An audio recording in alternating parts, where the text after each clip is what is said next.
Hey, what's up, everybody? This is Jason with Scraps and Taps, and we're back to review UFC 322 in Madison Square Garden. Also, I'm at a different part of my house because I have literally no light. My ring light is still being used, and look, I just need a new one because I have this massive one that probably goes up 4 feet or something like that. I don't need that. I need a little mini one that I can clip on or put right here because I need some light. I'm working with my house light up here, my natural light. My cat's not there, but yeah, it's here I get my light up here. Over there I get no light, just from the side. So I'm working with what I got here. But yeah, let's get into it. UFC 322, done and dusted. We now have a new UFC welterweight champ in Islam Makhachev, absolutely giving JDM no chance to breathe, breaking his 18-fight win streak and tying Anderson Silva's all-time win record, which is crazy to think that nobody has been able to break that. And Valentina Shevchenko, she proves why she continues to be an unstoppable force in the women's flyweight division. And what's next for her? Overall, the card was on fire from the prelims to the third fight. We got some scraps and we got some taps. At the top of the bill, we got 2 complete shutouts in the main and co-main event. But let's start at the bottom, way down at the bottom. So in the early prelims, we have Susurkayev and Camilo who come out with dubs. Susurkayev taking all the momentum that he has and the pump he's getting from the UFC and showing how he is someone you truly do not want to stand in front of unless you want to go to Club Mimi's with DJ CTE playing. Then coming up, we have, I think it's the first fight of the actual prelims. We had Fatima Klein versus Angela Hill, and Klein just put an absolute beating on Hill.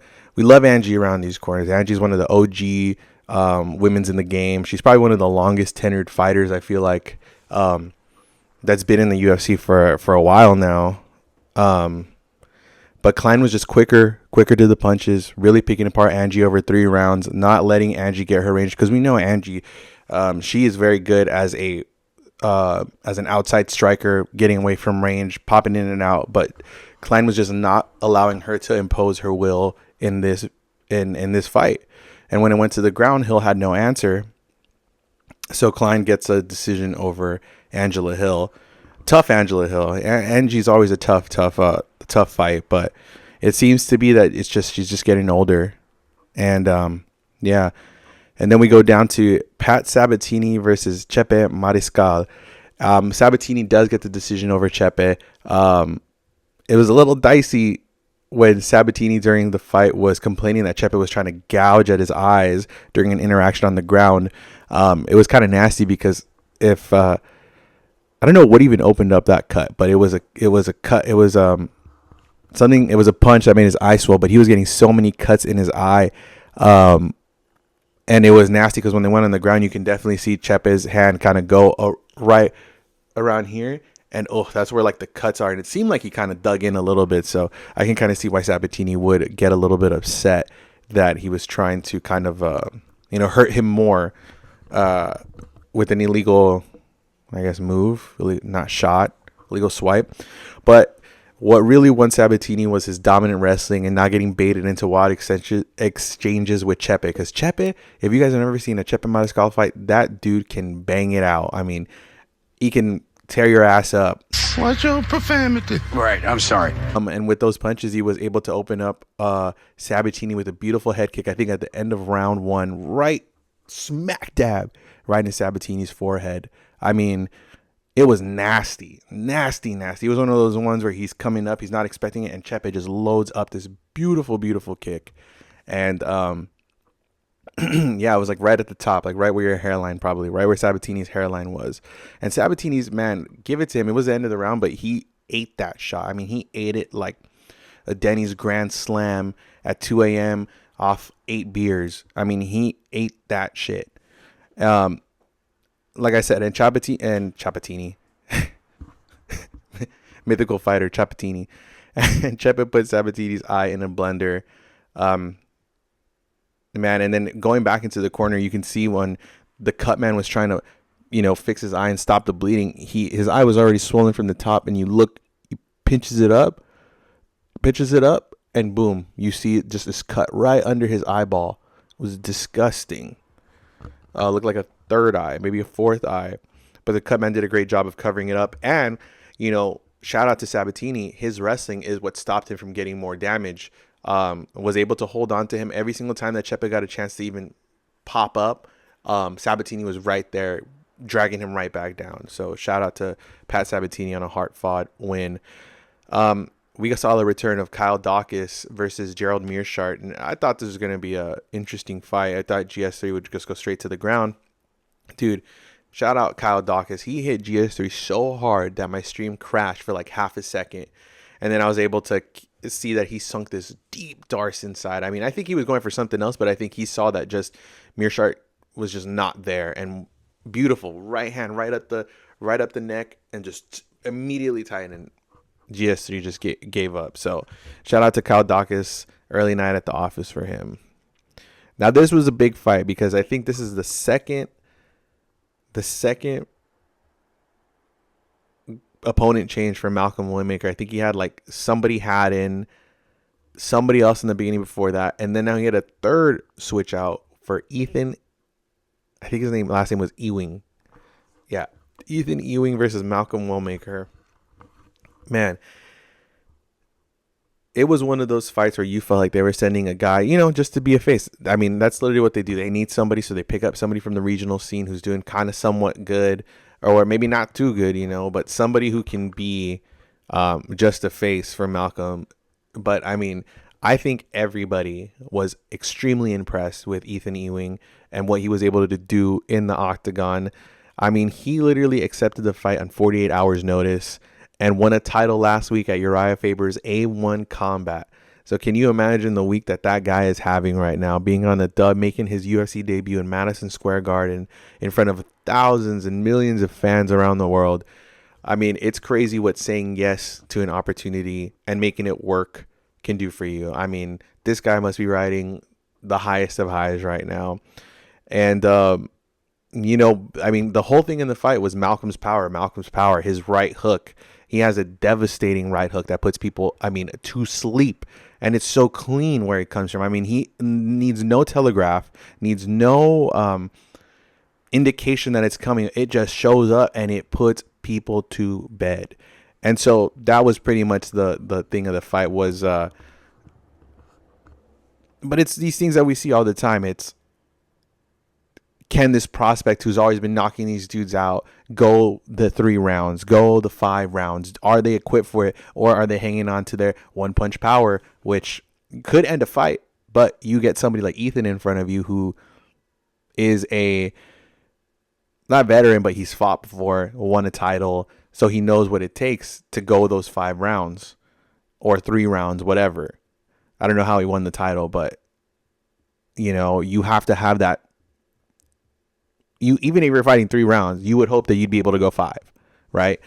So that's always the way with these power punchers and these guys who never make it out the first round. The question is, when somebody who does have that pedigree of being able to go into deeper rounds takes the prospect into the deeper rounds, then you start seeing where the experience takes over that one punch power, where you start seeing Ethan in the second round start opening up. Yeah, I got caught with a couple punches, but him being in the fight game for a minute, him going to different organizations and fighting, it gives you the experience to weather the storms. And if you get caught, that you're going to pop right back up, or you're going to get over it on the next round and, not let that deter you from getting the win. So that's exactly what happened here. Ethan, first round, that's where Malcolm is the most dangerous, and Ethan was able to weather the storm. Second round, you start seeing him open up a little bit, start cutting these nice angles. And like I said, we got left hook Larry with Mike Bisping, and Malcolm is right hook Randy. Outside the first round, Ethan was just cutting these beautiful angles, making Malcolm miss and expend a lot of energy trying to kind of finish the fight with these punches. And, Ethan is just good at getting in and out, cutting these angles, making sure that Malcolm has to walk and move around and this, and it shows. So shout out to Ethan, man. He's gonna be a good contender. It seems like he makes also these very good reads, very, very intelligent fight IQ. So I can't wait to see what comes out of him and his team. Next fight we have is Erin Blanchfield versus Tracy Cortez. I mean, what can you say? Erin Blanchfield was able to secure this tight rear naked choke. I mean, at some point it didn't become a rear naked choke. It almost looked like a bulldog choke because she slid off to the side and was just cranking that. And if you guys don't know what a bulldog choke, I think there's Cal Uno for like OGs back in the day, and then I think there is what is it called when Ben Askren put Robbie Lawler to sleep with the bulldog choke, which is like the most controversial thing ever. And then when Robbie pops up, like, man, Herb Dean, what the fuck? Like, that's like probably the most notable bulldog choke that's come out in a minute. But yeah, it was the beginning of round 2. Shout out Erin Blanchfield on the dub. Even Valentina mentioning her name at the end of the day, so who knows? And so, guys, we had my bloodbath of the fight, my bloodbath of the night turned to be nothing. Nothing. I literally thought it was going to be the war of the night, the absolute end all be all, and it was nothing. Gregory Rodriguez versus Roman Kopylov. I mean, this was power versus speed. This was like, if Kopylov could be quick to the punch, he may have got the win. If Rodriguez was loading up and timing his punches, maybe just countering with his power, I feel like Gregory would have won. But none of that happened this fight. In anything, I think Rodriguez gave, like, Gregory was throwing takedowns, which is interesting. So I feel like I was really, like I said, really expecting Kopylov's hands to kind of be the star of the show and kind of piece him up round by round if I was expecting for Kopylov to win. But RoboCop threatening the takedown is just, it shows you how when people stick to striking, when they go to the ground, maybe they're not the best, maybe they're not fully equipped to go to the ground. And that sucks because then you limit yourself into how you can win. And Gregory faking the takedowns, trying to get the takedowns, going for the leg. I mean, it gave Kopylov just too much to think about. It reminds me of his last sub loss to Fluffy Hernandez. I mean, I think Kopylov was going off with the punches there in that fight, if I'm not mistaken. But, the takedown and the threat of somebody being able to sub you, I think, frightens Kopylov a little bit. So it gets him a little bit too scared to use his hands. And with somebody like Rodriguez who can put your lights out, it must have been hard to choose which one to kind of like to pick your poison, I guess. It's either something where you get taken down and your track record doesn't really follow you with your ground game, but your striking does. But the other striker you have is just a huge power puncher who's also very long, very lanky guy. I mean, these guys are fucking massive. And so, it was just not what I was expecting. I was expecting a lot more of a fight, but Gregor Rodriguez edges it out, gets the decision win over Roman Kopylov. A dub is a dub. And let's talk about our boy Bo. Not this time. Not this time, Bo. Brutalize Rodolfo Vieira. And Rodolfo Vieira, if you guys never heard him, he's this black belt guy. I think Fluffy Hernandez, the guy we just talked about, submitted him, and he's like a black belt champ. And I remember everybody was like, whoa, I can't believe this guy just got subbed, blah, blah, blah. Anyways, dude, but Rodolfo Vieira is fucking huge, dude. That guy looks like a mini Sean Brady. Like, he's just full turtle shell back, like crazy. But I mean, Bo with a nasty, absolutely disgusting head kick KO of Rodolfo Vieira. And during the fight, you see Bo searching for this kick. And it seems, I think Rodolfo wasn't gassed enough to not see the kick coming. So every single time it was blocked. But I think he gassed him out so much in that third round that Rodolfo was just pieced up. And by the time the third round, I mean, you seen Rodolfo's face was just a bloody mess on one half. And and finally, Bo just gassed him out enough to where he was able to capitalize and flatline Vieira. I mean, it was a scary head kick, and Vieira didn't even get up off the ground for maybe a minute or so. So hopefully Vieira gets better, comes back to the cage. But man, Bo is riding high off a beautiful, disgusting head kick knockout. So shout out Bo. Benny, my boy, Benny. That was really sad to watch. Beneil Dariush get knocked out by Benoit Saint Denis. I was not expecting that, man. Benny's chin is not what it used to be. I mean, you think about the Jakar close fight. You think about many other wars he's been in. And, wow. I mean, 16 seconds for Benoit to capitalize and basically capitalize off a mistake. I think it was like a knockdown or something. And then he gets back up.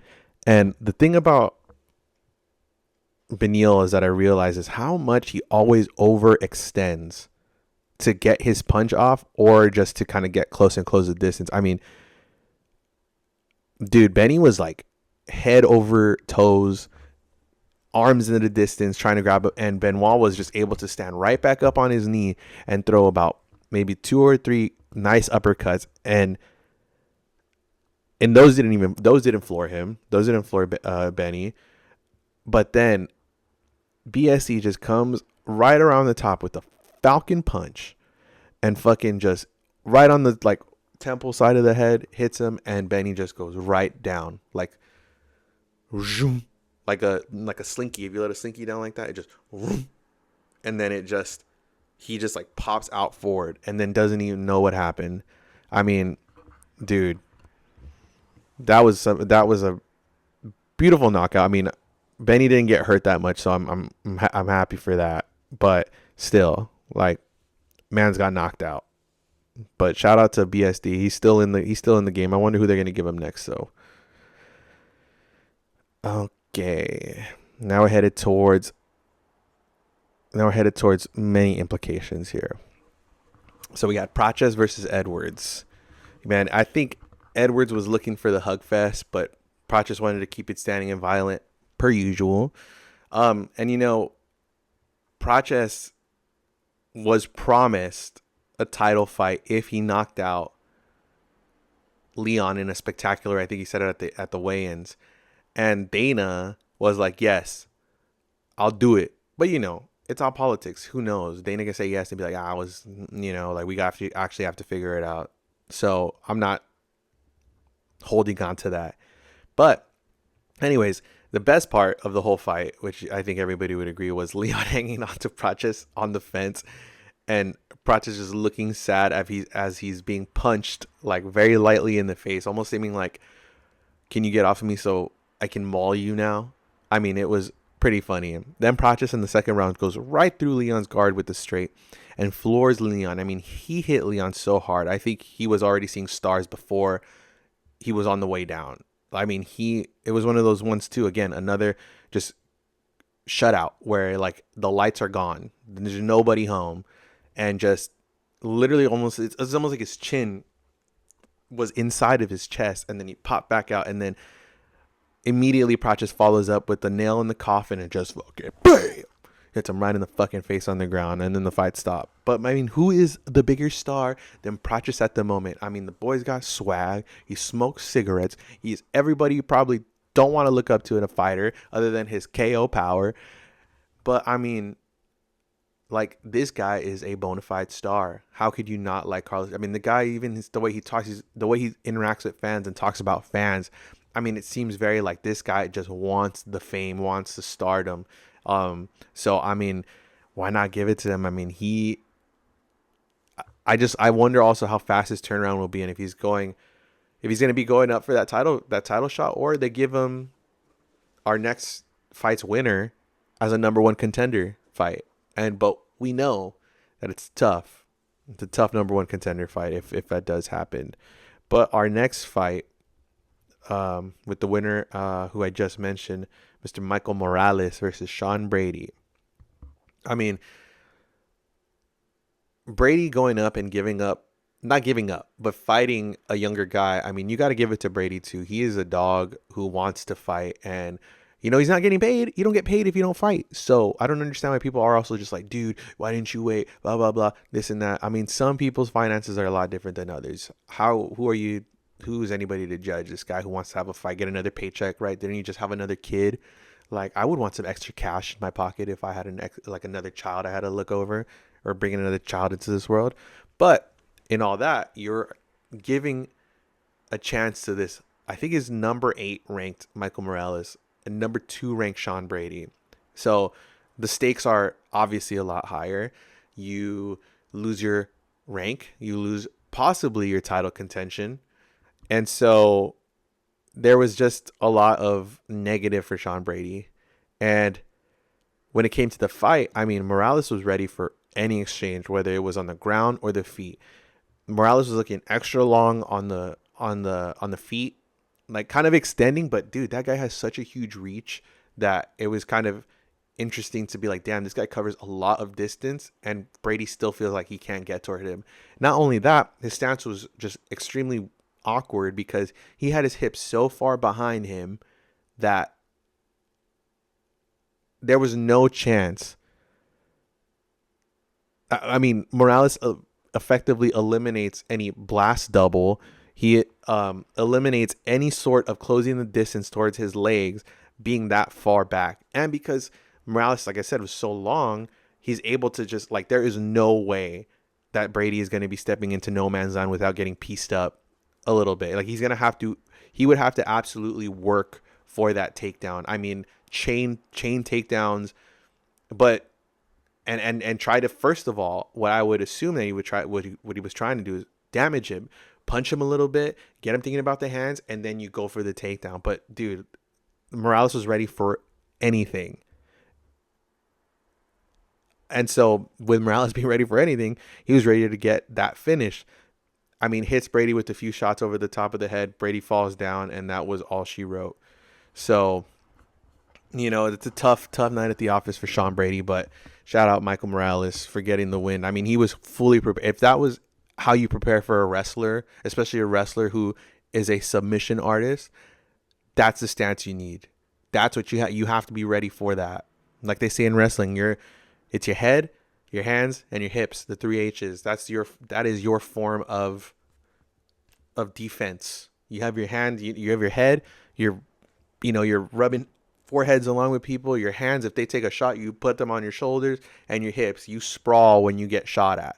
So already having all that distance, I mean, it would be so tough for Brady. I mean, I think it would be tough for anybody to get across it. Maybe not Hamzat, but but he's a champion for a reason. And then our two main event fights, whatever you want to call them. Valentina, complete shutout. What can you say? One of the most dominant women's flyweight champions that we've ever had. Absolutely smothering, putting pillow on face to Weili Zhang. I mean, it's tough because, I mean, I don't know how long Weili's been trying to gain the weight or how long, she's actually been doing this, but I feel like it takes a lot longer, in my opinion, for you to get to that weight and be actually strong. But I mean, what can you say? Another dominant win by Valentina. Not much crazy things happened in the fight. Weili didn't really put much offense because Valentina was so good at taking her to the ground or clinching her up and not giving her any chance to breathe. Dominant win. I mean, it's not pretty, it's not fun, it's not exciting, but it is the champion's reign. Like, you got to figure it out. You got to figure out how to beat the champ. And then Islam, dude. I mean, what a fucking beast. Literally broke Jack Della, broke him in the middle of the fight. I mean, but also to have your first title defense be the reigning defending champion from the other division, who's arguably already a whatever 170 pounder or whatever at welterweight, and can go up pretty easily.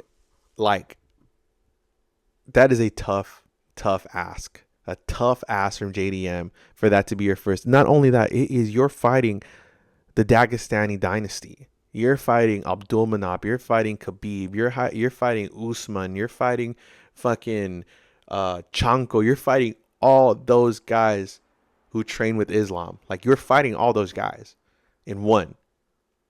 And you're talking about this being Khabib's father's protege. Like, that is a tough night at the office.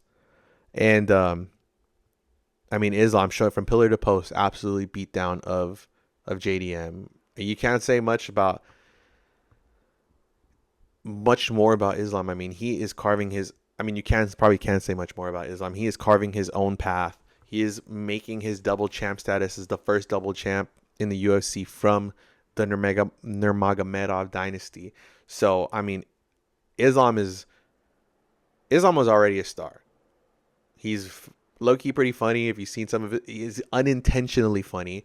And then I feel like now he's just getting, with this double champ, I feel like it's going to make him just fucking out into the, like, a rocket ship, dude. I mean, he's funny. I feel like he's getting the Merab effect. Merab in the beginning wasn't such a talker, but as he got deeper into the UFC, started learning a little bit more English, started to show his personality. I mean, people love Merab. Merab is a funny ass dude. Merab has a lot of loyal fans. I'm a loyal Merab fan. Like, and they're just so dominant, and they're only growing into their dominance along with their creativity, along with their personality, and people are starting to see that more. And Islam is a good dude, you know. It seems like he just wants the best for his village and the people around him. So it's cool. And you know, JDM, I hope he comes back. He did beat the champion. He is a title holder, you know. So to see Jack be broken like that in the fifth, fifth round, where you see his face visibly like tank, and you just see sadness, and you even hear his coaches tell him, like, wipe that sad look off your face. Like, it's sad. And if you've never been in competition where you feel like you're David and you're facing Goliath, it's tough to see, man. It's tough to see, because you just know that the next days aren't going to be fun. The day after the loss probably won't be fun. He's probably beating himself up about what he could have done. But to that man's family, he was still the champ. He had the UFC title, the UFC welterweight title, beat it off of Bilal. And yeah, I hope JDM gets back in the saddle. I hope he understands that this is just a bump. Yeah, I mean, I'm pretty sure he understands it's just a bump in the road. He's still a champ, you know. You can come back and be the champ again. You know, you have to take your L's and get better from them. But, you know, JDM's going to have to go back in the camp. He's probably going to have to go back with... He's got to train some wrestling. He's got to train some active counter wrestling. And, you know, it's crazy to think he trains with Craig Jones. Craig Jones has some of the most insane guard that you've ever seen. I mean, just that fool's like made out of jelly. I swear to God, he has like no ligaments. He has no like whatever. And JDM just being absolutely held down there is just crazy to think that he wasn't able to make something happen. I mean, the top pressure from Islam must be like having like those big blocks from Mario, you know, the ones that go like that, like that on your chest. Because JDM had nothing for him. Could not even get up. It couldn't even create any space for scrambles. It was tough. I mean, I think it was like the fifth round, and I was like, you know what? I'm gonna go somewhere real quick. And then, because I knew that the fight was not gonna change, you know, from that position. And right when I got to where I was going, I looked at the fight. Still same position. So it's tough. It's tough. Now let's get on to some BKFC news, because BKFC was in the lovely California desert this weekend, same day as the UFC. we are BKFC 84 Palm Desert, which was the headliner was the legendary Lorenzo the Juggernaut Hunt, trying to get his light heavyweight title back from Josh D-Day Dreyer. Well, let's talk about it, dude. Hunt, I think he was knocked down 2 times before this. Knocked down 2 times in the fight before the 3rd round. And I don't know if it's 3rd knockdown, fight's over in BKFC, but let's say it was. So one knockdown left before you go into the 3rd round. And I mean, Hunt, his piece de resistance, if you would say, his fucking number one is just a nasty overhand right. Literally, it's almost like from the bottom of the ground, this guy like loads up, and he hits D-Day with a bomb. I mean, with a bomb of a right hand. Oh my god, floors him, makes him snore. You can see right over the shoulder. I mean, it looked like a pendulum was coming like right on D-Day's chin and sleeps him. I mean, sleeps him, snoring. You can see Josh's mouthpiece go in and out because he's just breathing out and breathing in so heavy. And dude, I mean, that was a nasty knockout.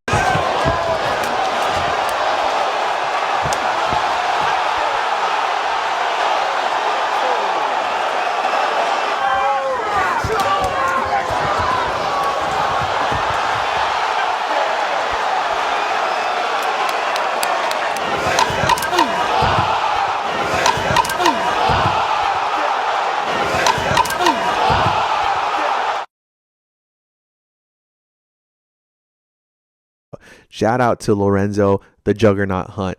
I mean, he was probably one of the first guys I seen in BKFC, and I've been a fan ever since. I remember the day I became a fan was when he jumped into the squared circle with what's his name? It was Lorenzo Hunt and oh my god, I'm blanking on his name. So Hector Lombard. Hector Lombard. Yeah. Hector Lombard. And then fucking Hector, he jumps in the cage. Juggernaut starts talking some shit to him. And then fucking Hector Lombard turns around and just fucking beans him with like a 1-2. Oh my goodness. That was so funny. But yeah, like, dude. I mean, absolute bomb from Juggernaut Hunt. He extends his career to 12-2. Calls out Mike Perry at the end. That is a fight I would love to see. I mean, that is a one and done. I mean, if Hunt hits you, you're out. You're done. So I feel like that'd be a good fight. And Platinum, his boxing is just getting a lot better. He's moving. He always moves in there. But I mean, he would not want to stand in front of Hunt. I would not want anybody to stand in front of Lorenzo Hunt if I was on the opposing side. So yeah, I mean, what a jam-packed main event. We have our undefeated Canadian middleweight contender, Wild Boy Drew Stuve. He climbs to 4-0 with the decision win over Zeb CWB Vincent.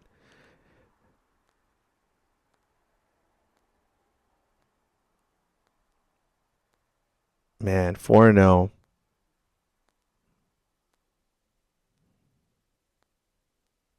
And Stu wants a fight with the BKFC World Middleweight Champ, Redneck David Mundell, who says Stu didn't even have a full camp, which is crazy. And this was the debut of one of those 4 mega signings in Aspen Ladd. Aspen Ladd makes her BKFC debut in the beautiful Southern California mountains lying at the desert. And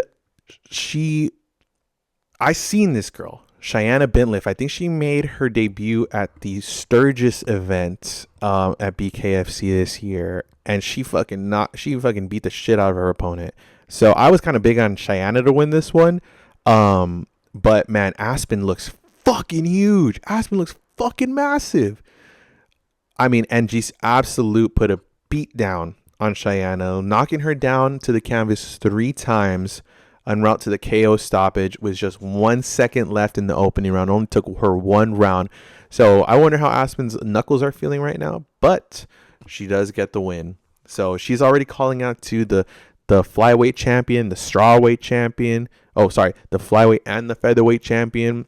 Flyweight's Christine Ferreira, and the women's featherweight champion, Jessica Borga, who, oh my God, that girl will fucking knock your lights out.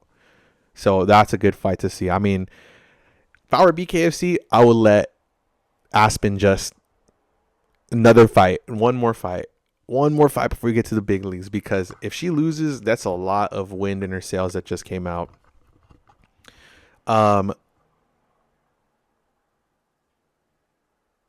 Ooh, and we got some news on the thing. David Feldman announces that BKFC will make its long-awaited Australian premiere for BKFC 86 in Queensland, Australia, in January 17th. Nice for all the Australian fans.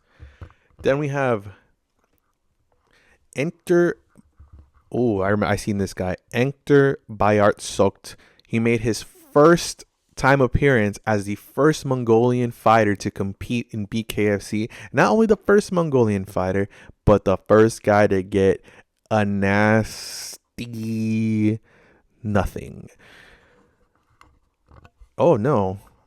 With a stunning, it says here, 22-second TKO victory over Ryan Ryu Peterson. Shout out to Enkter for being the first Mongolian fighter to compete in bare knuckle. That's cool. That's tight. You wear your Mongolian flag proud, and you make fucking people from Mongolia proud, man. I want to hear Mongolian throat music every time. And then we have Eamon Strauss goes 2-0 over Lewis Glover. Cody Vidal goes to 3-1 following his back and forth battle with David Simpson. Ooh. Vidal knocks out David Simpson 43 seconds of the 5th round. Paul Games has his second victory with the 3rd round TKO of Evgeny Kurdonov, the Sailor. Man, I'm loving these. Los Angeles stand-up David Diaz, El Perro Necio, smashes his way to 3-1-1 with a TKO victory over Justin Martinez. The bout was stopped 2 seconds remaining in the 3rd round. So we also had an extra bout added into the UFC 322 festivities. We had an impromptu fight with the whole Muslim Brotherhood and one Dylan Dennis. Can you believe it? I mean, it was so funny. I think the whole fight, not the whole fight, but I think how it started was partially caught on the broadcast.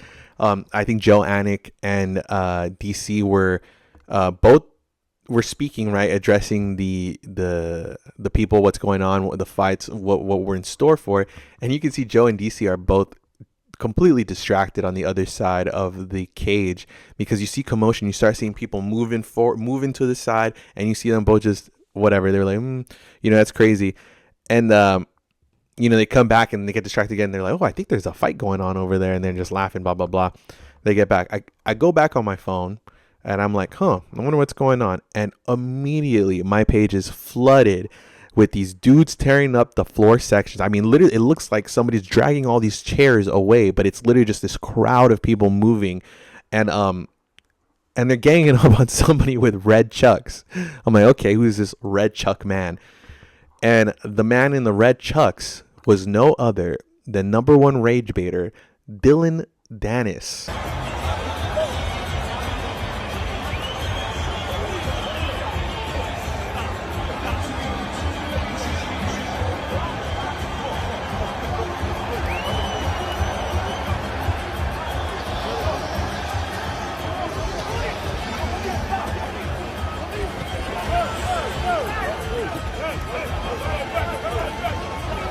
Dylan Dennis, bro, is just a guy who cannot get himself out of trouble. I swear. Dana even, like I said, Dana mentioned the entire Muslim Brotherhood was there, and Dennis was going from seat to seat, not in his seat that he paid for, not in the seat that the tickets were from. He was just moving from seat to seat, probably, you know, trying to talk to different fighters and blah blah blah. I mean, Dennis, usually I've seen him on the BKFC, Errol Hawani's What is BKFC video. Check that out. Dude, that guy is fucking lit. I mean, I think he's lit at every event he goes to, because every single time there is a video that pops up from Dennis post an event, in the middle of an event, that dude is drunk as fuck. So, yeah, and sometimes, dude, Dennis, if you guys ever been to like a public school, whatever, Dennis just reminds you of that silver tooth kid who just never ever got enough mischief and would just fucking ruin everything because that's all they knew. I mean, he's a menace. But the thing is,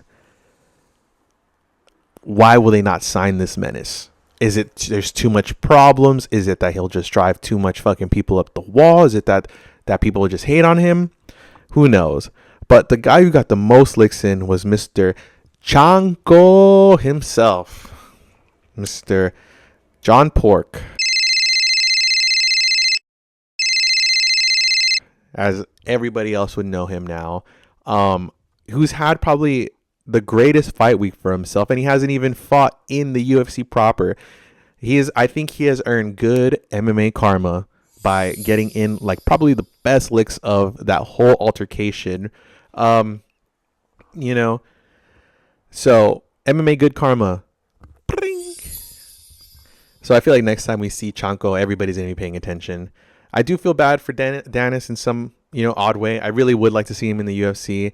I feel like it would bring the fan base together. You remember the good old times where we would gang up on Colby Covington because he was just such a fucking tool and you just didn't want to hear what the fuck he had to say.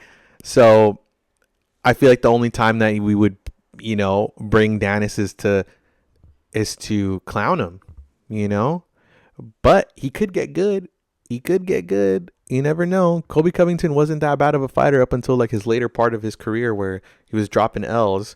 And you know, so if Dennis has it out with all the Muslim Brotherhood, you can imagine that there will be I could imagine there could be like another Conor situation, right? I mean, but everybody fucking hates Dennis, so it'd be a lot more difficult to get everybody to kind of rally together behind Dennis. But I feel like also maybe the UFC is protecting their own image by not signing him and protecting Dennis's livelihood, because it seemed to be that he was alone, and it seems like he's, like I said, always lit up and drunk at these events. So I don't know. I mean, I honestly, it's kind of scary to think too that Dennis gets targeted like this because of things he has said and things that probably he's paying for by associating with Conor. So yeah, you know, but overall, UFC 322 in the books, bare knuckle in the books. Are we here for another event next week? Let's see what we got next week.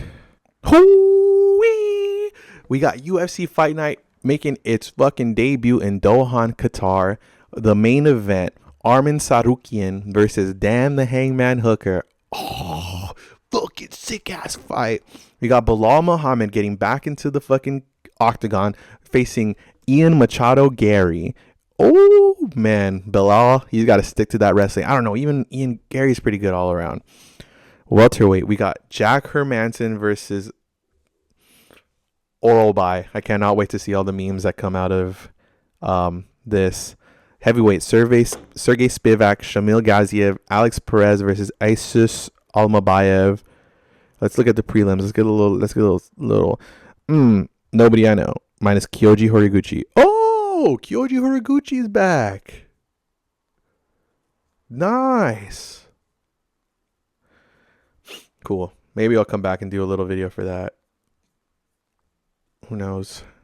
But man, guys, tune in to UFC Fight Night Qatar. I mean, the main event is already a banger one. These guys do not like each other. There is some bad blood here. So yeah. All right, y'all. This is Jason with the Scraps and Tap for another video. We'll see you guys Next week.